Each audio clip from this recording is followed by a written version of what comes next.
Hello, my name is Tara McCarthy. I am an experienced IB examiner, IB teacher, and I am here to talk to you today and introduce you to the idea of your oral commentary. This is the first of what will be a series of chunked mini tutorials, the idea being that you can dip in and out of them to focus on what seems to be your priority at the time.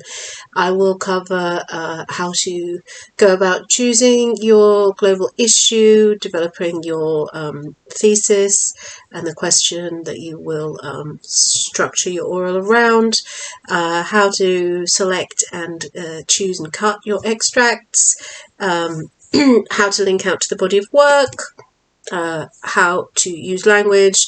I will also go into the idea of the question and answer session, as I know that's something that makes lots of people nervous, and we'll talk a little bit about how to take control of what is perhaps the freest part of this presentation that you will give.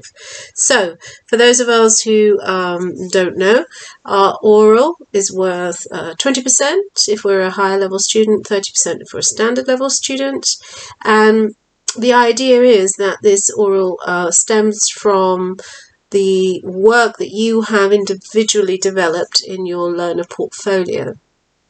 Hopefully in your classes and across the world you have been linking out and developing independently ideas discussed in class through a text, and you've been doing so and recording these ideas and insights that you have in your learner portfolio. Now that may simply be a piece of paper in a file, it may be a book, it may be a digital portfolio.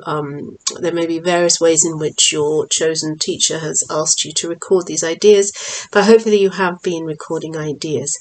The fundamental idea being that you take the aspects of the course and the texts that have interested you the most, engaged you the most, that you feel most passionate about, and you develop that into a conversation where you marry a literature text to a non-literature text, if you're Lang Lit, and you link those two texts through a global issue from which you develop your linking idea.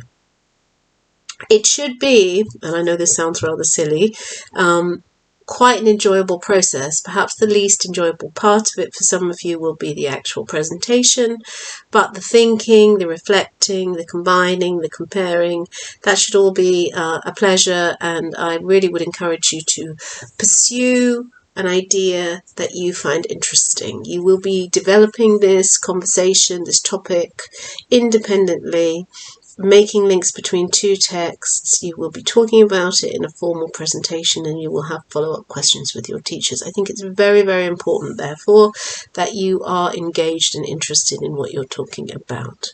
So I would certainly encourage you to tune in and investigate what I have to say in the following chunked up tutorials. I wish you all the very best of luck in what is an exciting but I do understand rather stressful assessment, and I hope that you're all really enjoying the text that you're studying on your IB English courses. Bye for now.